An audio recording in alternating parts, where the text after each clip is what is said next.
나눔가족 여러분, 여섯대 대접이 큰 강 유브라데에 쏟아지고 동방에서는 왕들의 길이 마련됩니다. 동시에 들어온 세 영이 용과 짐승, 거짓 선지자 입에서 나옵니다. 이들을 거짓의 삼위일체 또는 가짜 삼위일체라고 부르죠. 그들은 아마겟돈으로 왕들을 모아서 하늘 군대와 땅의 왕들 간의 전쟁을 준비합니다. 일곱째 대접이 쏟아지며 다 되었다 라는 소리가 보좌로부터 나오고 바벨론의 멸망이 눈앞에 있음을 예고합니다. 오늘 본문에 나타나는 아마겟돈은 많은 논란이 있는 지명이죠.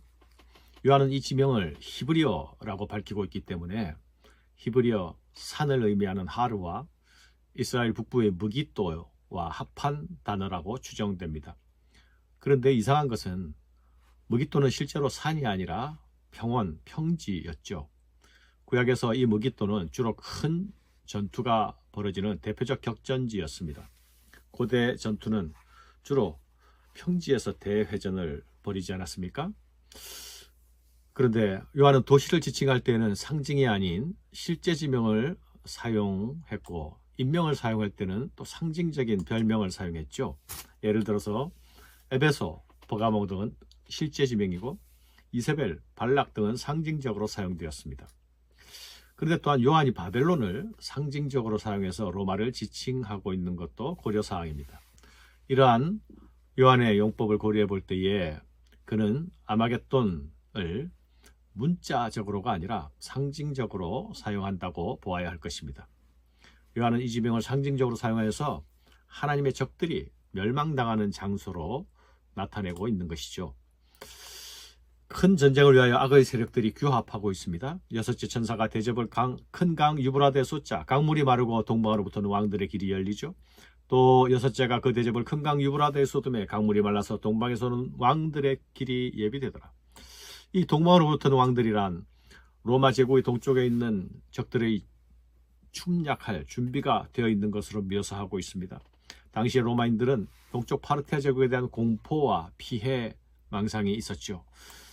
그들이 마른 강문들이 만들어내는 길을 따라서 오는 길이 열리게 됩니다. 동방의 왕들이 들이닥치게 되면 바벨론은 멸망하게 될 것입니다. 또 내가 보매 개구리 같은 새 더러운 영이 용의 입과 짐승의 입과 거짓 선지자의 입에서 나오니 저희는 귀신의 영이라 이적을 행하여 온 천하 임금들에게 가서 하나님 곧 전능하신 이의 큰 날에 전쟁을 위하여 그들을 모으더라. 요한은 용과 짐승과 거짓 선지자 입에서 새 더러운 영이 나오는 것을 봅니다. 이들은 사탄의 삼위일체이고 거짓의 삼위일체입니다. 이들은 꿰는 말로 세상의 왕들을 규합합니다. 또한 이적을 행하여서 사람들을 미혹하기도 합니다. 귀신의 시인 이들은 큰 날에 있을 전쟁을 위하여서 아마겟돈으로 결집합니다. 이 모습은 마치 반지의 제왕에서 나오는 최후의 결전 장면을 연상케 하지요. 사실 이 무대는 하나님께서 악을 한꺼번에 괴멸하기 위하여 마련하신 무대입니다. 악의 세력의 종지부를 찍고 새로운 미래를 여시기 위한 것이죠. 하나님을 대적하여 모인 무기또사는 그들의 무덤이 될 것입니다. 그러나 언제나 그렇듯이 악은 하나님이 허락하신 범주 안에 있다는 사실을 기억해야 합니다. 악이 설치고 악이 세력을 모으고 위세를 떨치는 것도 하나님께서 최후의 심판을 행하시는 과정으로 가는 길일 뿐입니다. 요한은 독자들에 향하여서 깨어있어서 영적으로 분별하라고 말씀합니다. 보라, 내가 도적같이 오리니 누구든지 깨어 자기 옷을 지켜 벌거벗고 다니지 아니하며 자기의 부끄러움을 보이지 아니하는 자가 복이 있도다. 여기서 깨어있음, 분별의 의미는 시간과 장소에 대한 것이 아니죠. 전쟁의 영적 의미를 분별하고 어느 편에 서야 할지를 판단하라는 것입니다. 싸우는 자리에 있어야 한다는 것이죠. 파르티아인들을 포함하여서 여러 왕들을 모으는 것을 하나님이 허락하여 로마의 마지막이 재촉됩니다. 그러나 로마가 실제로 파르티아인들의 멸망하는 것을 예언하는 것이 아니죠. 그것은 상징적으로 사용하는 그림일 뿐입니다. 상징적인 악으로 규정된 그 로마에 대한 궁극적 심판을 하나님께서 집행하신다는 뜻입니다. 주님은 누구도 예상치 못한 시간에 도둑같이 임하실 것입니다. 누구든지 깨어서 복장을 갖추고 있는 자는 복이 있다 하십니다. 고대 지중해 사회에서는 잠을 잘 때에 벌거벗고 자는 습관이 있었습니다. 느닷없이 손님이 찾아온다면 허둥대는 모습으로 수치를 당하게 되겠죠. 하지만 복장을 갖추고 있다면 당황할 일이 전혀 없습니다. 여기서 벌거벗음이란 음행의 이미지로도 볼 수 있고 또 우상 숭배의 상태로도 볼 수 있습니다. 하나님을 떠난 배도의 삶이라 할 수 있겠죠. 이것은 또한 영적인 무방비 상태를 뜻하는 것입니다. 주님은 라오디게아 성도들을 향해 흰옷을 사서 입어 벌거벗은 수치를 보이지 않게 하라 말씀하시지 않았습니까? 바울 사도는 로마서 13장에서 자다가 깰 때가 되었으니 어둠의 일을 벗고 그리스도로 옷 입어야 한다라고 말씀했습니다. 일곱째 천사가 대접을 사탄의 통치 영역인 공중에 쏟자 큰 음성이 보좌에서 나와 되었다라고 선언합니다. 이 선언은 완결을 선언하는 선언이죠. 그러나 아직 하나님의 목적이 완전히 달성되었다는 뜻은 아닙니다.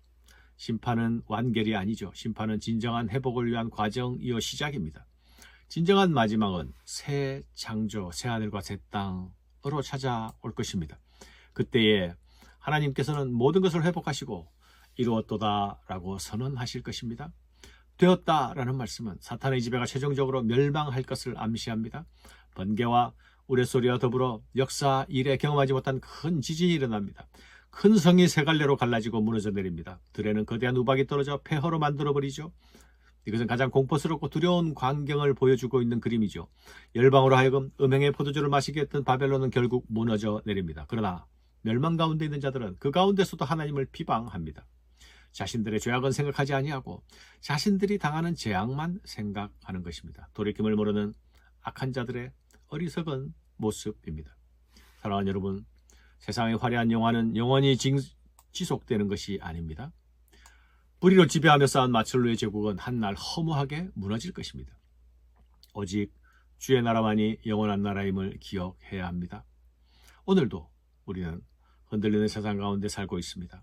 악의 득세로 혼란스러울 때가 많습니다. 그러나 우리는 바벨론에 취하여 살 사람들이 아니죠.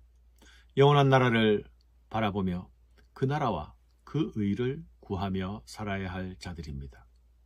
오늘도 인내로 신실함으로 어린 양을 따르는 그 길을 지키는 자들이 승리자가 될 것입니다. 감사합니다.